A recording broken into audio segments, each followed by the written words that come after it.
সদৌ অসম ছাত্ৰ সন্থা, খাচী ছাত্ৰ সন্থা, গাৰো ছাত্ৰ সন্থা, মিজো জিলাইপল, ত্ৰিপুৰা ষ্টুডেণ্ট ফেডাৰেশ্যন, সদৌ অৰুণাচল প্ৰদেশ ছাত্ৰ সন্থা, সদৌ মণিপুৰ ছাত্ৰ সন্থা সামূহিক সংগঠন উত্তৰ পূৰ্বাঞ্চল ছাত্ৰ সংগঠন নেচৰ হৈ আজি CAAৰ যি নিয়মাৱলী যি বিধি তাক প্ৰত্যাহ্বান জনাই আজি ইতিমধ্যে গোচৰ ৰুজু কৰাৰ কাম সম্পূৰ্ণ হ'ল আৰু ইতিমধ্যে নেচুৱে 2019 চনতে কাক প্ৰত্যাহ্বান জনাই উচ্চতম ন্যায়ালয়ত গোচৰ তৰি থৈছে। এতিয়া নেচুৱে কাৰ বিৰুদ্ধে গোচৰ তৰি থলে আৰু নেচুৱে আজি কাৰ নিয়মাৱলীক প্ৰত্যাহ্বান জনাই আজি গোচৰ তৰিছে।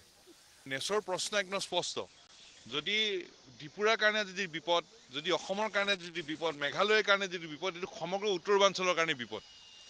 2 নম্বৰ কথাটো হ'ল যে উত্তৰ পূৰ্বাঞ্চলৰ 4খন ৰাজ্য ইনাৰ লাইন পাৰ্মিট থকাৰ বাবে ৰেহাই দিছে।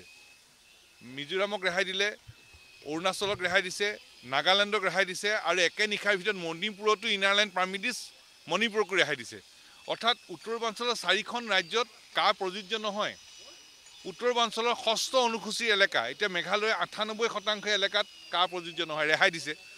70% ত্ৰিপুৰাত 6ষ্ঠ অনুসূচী এলেকা ৰেহাই দিছে। অসমৰ 35খন জিলাৰ ভিতৰত 8খন জিলাক ৰেহাই দিছে।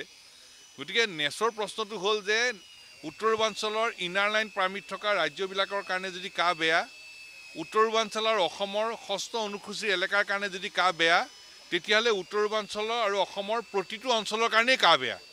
আৰু সেইকাৰণে এইটো উত্তৰ পূৰ্বাঞ্চলৰ খিলঞ্জীয়া মানুহৰ কাৰণে চূড়ান্ত অন্যায় আৰু সেইবাবে 7খন ৰাজ্যৰ খিলঞ্জীয়া মানুহৰ সুৰক্ষিত ভৱিষ্যত নিশ্চিত কৰিবৰ বাবে কাক বাতিল কৰিবলৈ, কাৰ ৰুলক প্ৰত্যাহ্বান জনাই আজি নেচুৱে উচ্চতম ন্যায়ালয়ত আবেদন কৰিছে আৰু উচ্চতম ন্যায়ালয়ৰ প্ৰতি নেচৰ সম্পূৰ্ণ আস্থা আৰু বিশ্বাস আছে। উচ্চতম ন্যায়ালয়ে উত্তৰ পূৰ্বাঞ্চলৰ খিলঞ্জীয়া মানুহক ন্যায় দিব বুলি নেচুৱে আশা কৰে।